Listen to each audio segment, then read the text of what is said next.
What's up sa inyo mga gonggong? Day 2 ng aming Vietnam trip. Nandito kami ngayon sa Ninh Binh province, sa labas ng Hanoi.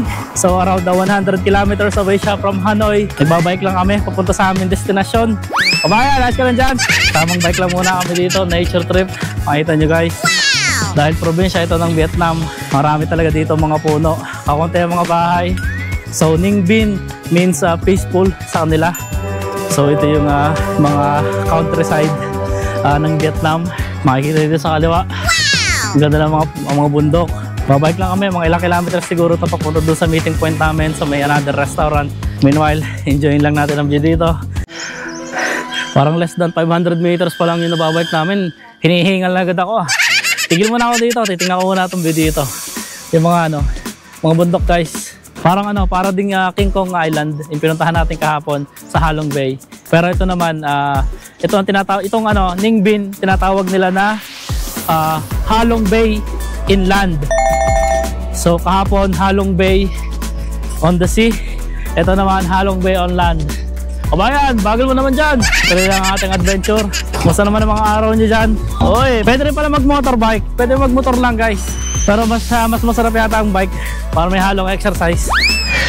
Itong side na to ng mga bundok, parang may cemetery. Makikita nyo doon guys, yun Iba yung mga cemetery nila dito Iba ang itsura, hindi yung parang lapid na lang. Parang ginagawa nilang maliit na temple, tapos doon nila nililibing yung mga relatives nila.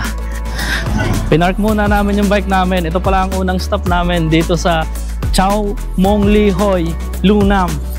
Para siyang temple. Papasok kami doon, ikutin namin yung area. Sa paligid itong temple na to, may mga lake, parang lake, ilog. Napapalibutan siya ng mga Rocky Mountain. Tara, pasokin na natin guys.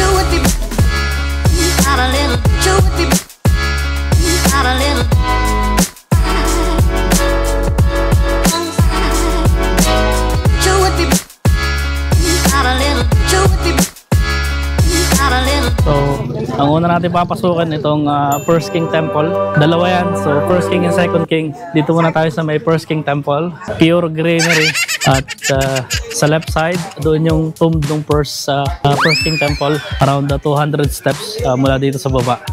Try natin kung pwede natin akitin. For the meantime, ikutin muna natin itong area na to.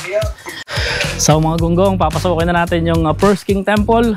Okay. Ayun. Beautiful. So sa kaliwat kanan niya, meron parang fish pond, ang daming koi fish. Ayan, kaliwat kanan. Pwede mong pakainin ng koi fish. At medyo malaki pala itong area na to Boss! Boss! Ang ginagawa mo dito sa Ninh Binh, sa Vietnam? Pinadalo po ang hari. Pinadalo mo? Bakit relatives ba kayo? Kilala mo ba siya? Ancestor. Parang Pilipino ka boss Half po, half. Half. Okay, so sa likod natin mga gonggong, ito yung First King Temple. Hindi naman siya ganun kalaki, pero papasokin din natin. So mga 2 to 3 minutes walk lang siya from the main entrance.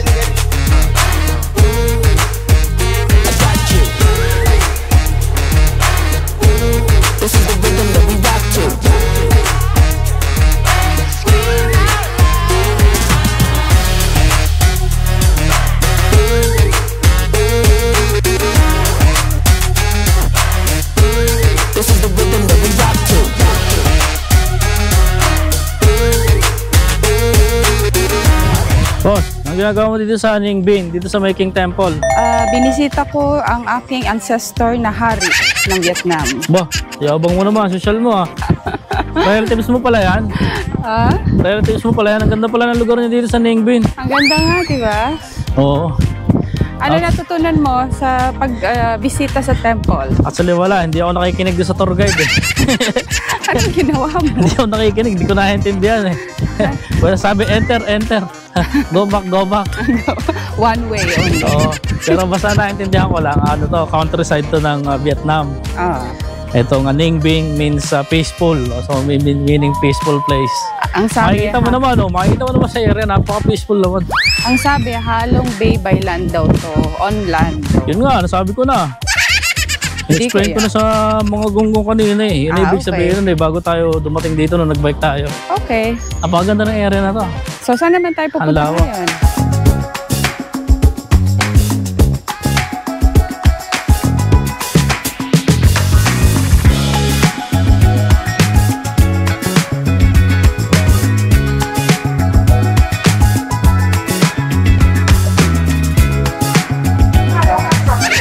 So mga gunggong, ang next adventure natin, nandito tayo ngayon sa Tran Ang. Magbo-boat tayo 2 hours dito sa may Ninh Binh. Ito yung ibo-boat natin. Ito yan, isang malaking ilog. Sama si kabayan. So 2 hours boat ride daw ito. Iikutin namin yung buong Ninh Binh. Dito pa rin sa Vietnam. Tama-tama, maganda ang panahon. Hindi uulan, makikita natin yung kagandahan ng buong Trang An Lake or River na tinatawag nila. Yan o. Dami nagbabangka dito guys. Medyo mainit lang, pero ayos lang yan. So mga gunggong, namamangka na kami dito ni kabayan. Mahaba-habang bangka to. 2 oras tayo dito guys. 2 oras natin i-enjoy ang view dito sa may Trang An River. Tapos may buhaya dun, ano? Crocodile.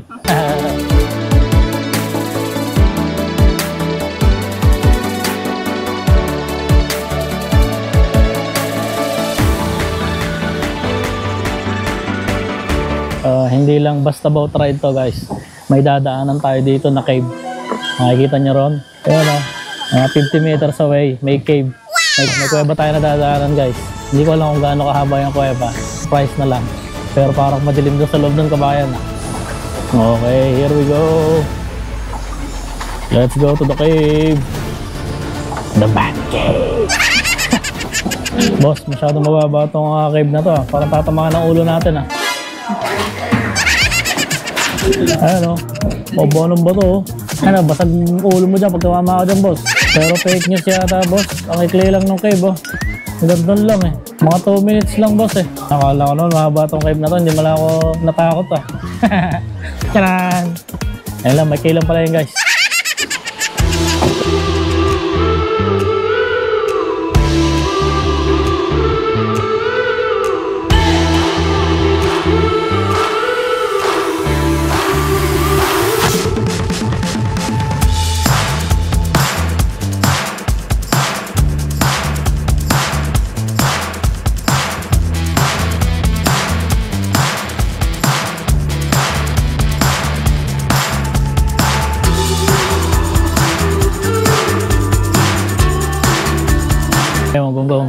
Second cave naman tayo. Siguro ito mas mahaba na. Baka dito mas matatakot na si kabayan. Oh, medyo na-araw yung entrance. Ayun. Hang Vang Cave. Yan o, Hang Vang Cave. 250 meters. So, 250 meters daw to guys. So, mas mahaba ito kumpara doon sa una. Oh, mas na-araw pa to. Parang isang linya lang ang pwede dito guys. Yun na guys. Nandiyan si Dugong. Wala naman si Dugong. Yung malaki Shokoy. Pero hindi guys, may ilaw dito eh. Kapatid ni Madgong. May ilaw guys. Hindi nakakatakot. Mas maganda sana kung madilim. Kung naaalala nyo yung sa Puerto Princesa. Doon, mas madilim yun. Wala pang buhay dito. Walang buhay dito boss. Madilim, wala tayo masyadong makita guys. Madilim yung area na to. Pero may mga ilaw intermittently. Mga every after 10 or 15 meters yata yun.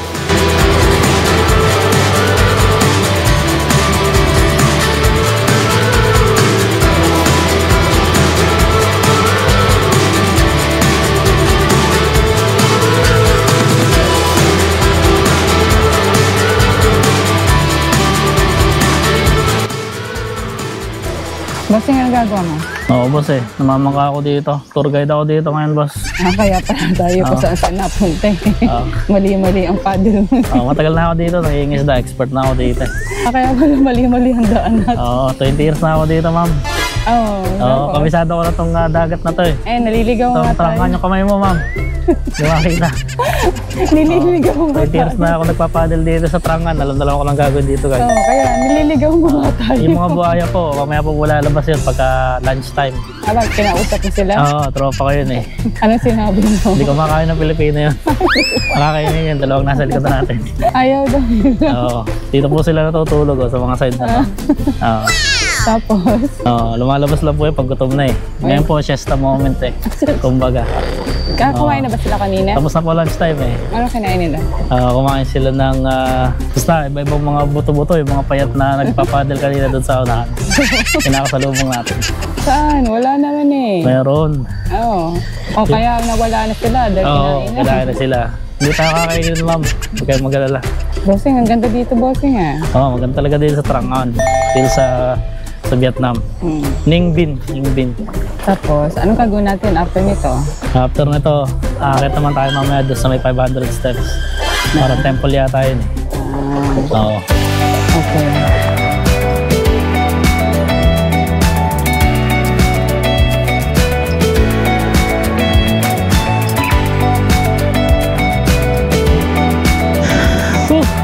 Ibang klase yung boat ride na yun, mga gunggong. Ang haba, 2 oras, sakit sa puwet. Pero worth it. Napakaganda dito sa Trang An. Sarap ng boat ride na yun. Enjoy, really worth it. So, pupunta naman kami sa aming next destination. Sunod na destination natin. Mataas-taas yung aakitin natin, guys. Let's go!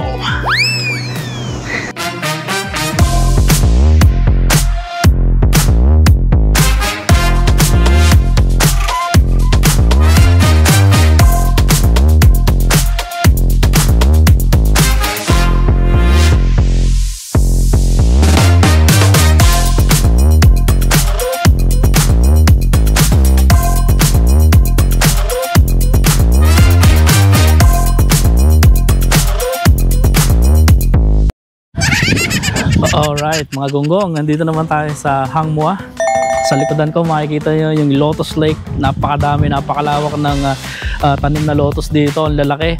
Tapos dito sa kabilang side makikita nyo yung Dragon Mountain na sinasabi nila na 500 steps para marating mo yung taas. Sobrang taas guys. Tatry nating akitin yan mamaya. Meanwhile, iikot muna tayo dito sa may Lotus Lake. Ang ganda, amazing view.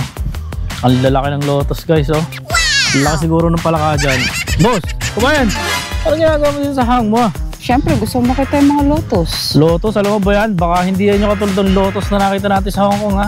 Pareho yun. Eh, mas malalaki yan, no? Tinan mo iba yung tsura niya, no? Kaiba lang ang sizes. Oo, talaga. Baka mga palaka lang yun nandyan, ha? Walang palaka dyan. Nagbayad ka na ba ng entrance? Hindi pa. Boss, kahapon ka pa hindi nagbabayad sa akin, boss. Sabi ko sa'yo, tatabi ko sa'yo, di ba? Parang nangi-scam ka na yata. Last na travel sa Kyrgyzstan, nangi-scam pa. Ngayon, mangi-scam ka na naman dito sa Vietnam. Hindi ako scammer. Ikaw ang scammer. Okay, sige. Ikutin nga muna natin itong kalakihan na itong Lotus Lake. Ang lamig dito sa may Lotus Lake, mga kagunggong. Parang may mga powers yung lotus, ah. Ito ata yung nakikita ko sa mga movie. Yung mga super powers pagka kumakain ng lotus. Kabayang, nguyain mo yung isang lotus, magkaka-super powers ka. Saan?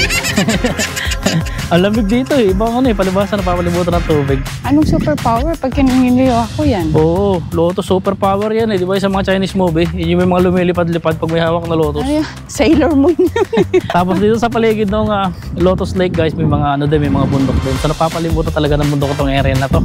Tapos sa banda ron sa side na yon, ang daming mga ibon. Tumatambay dito sa mga lotus.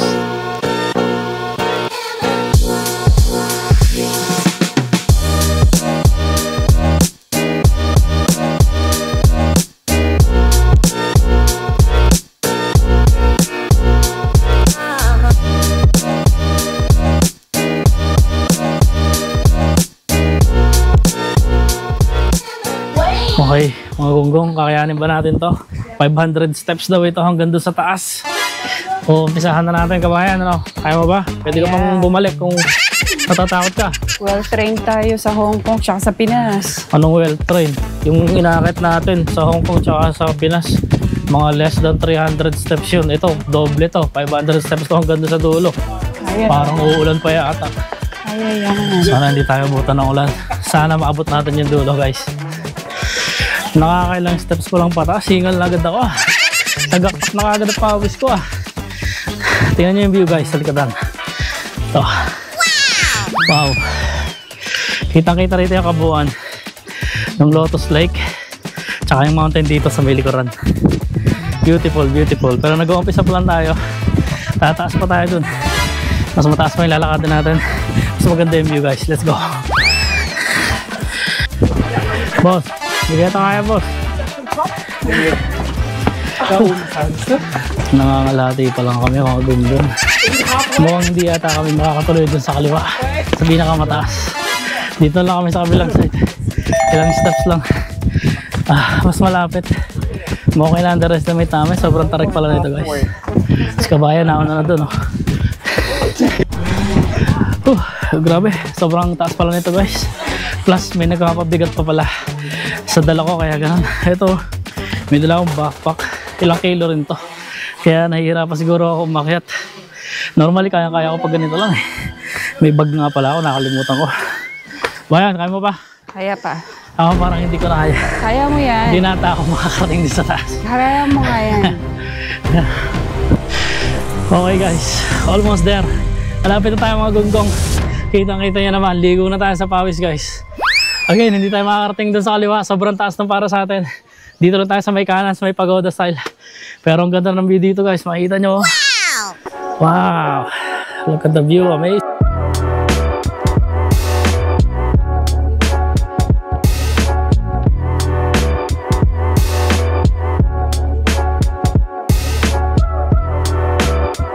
Alright guys, nadating na natin yung taas. Look at the view, amazing. Worth it. Ligo nga lang sa pawis. Bayan, masama naman. Pagod na pagod. Ligo na ligo ako sa pawis. Ako nga din, parang pwedeng pigayin yung... Pwedeng pigayin yung damit ko eh. So worth it. Yeah, it's really worth it. Isang kita dito yung Lotus Lake. Beautiful. Okay. May isa pa tayong problema. Pagbaba. At least pagbaba, mas madali ng konti. Dahil hindi na masyadong ramdam yung bigat ng bag na dala ko. Okay guys. Sa wakas, narating din natin to. Boss, kamusta ang akit mo? Ang kumusta? Ito mo ba yan? Naliligo na ako sa pawis. Kita ko nga eh. Partida to. Ito palang inakit namin yung pagoda. Hindi pa yun dun sa kabila, yung dragon. Mas mataas yun. Na-underestimate natin to, 500 steps. Pero worth it naman, di ba? Worth it talaga. Kaso nga lang, may dala akong bag eh, kaya hindi ako makakit na maayos eh. Okay lang yan. Oo. Part yan ng pag-akyat. Oo, part ng pagkakit o part ng pagtanda. Pero sulit naman, tingnan niyo ma'am yung view ma'am. Ganda, di ba? Oo, ganda, super no. Super. Oo, problema na lang natin, pagbaba natin eh. Mag-slide na lang tayo. Hindi pwede. Sige, umpisahan na natin, baka gabihin tayo pagbaba eh. O, tara na. Let's go. Bye. Sa wakas, nakarating din kami dito sa baba ng Hang Mua. Ay, grabe. Grabe yung pagod ng pagkakit at pagbaba na yun. Pero it's worth it. Napakaganda, kita nyo. Napakaganda ng view. Yun nga lang, for sure, napakasakit nito sa paa bukas. Tagaktakang pawis, ligo ng pawis. But anyway, dito na namin tatapusin ang day 2 ng aming Vietnam adventure. Salamat sa pagsama nyo sa amin. Mamba out. Peace out. Stay safe. See you next time.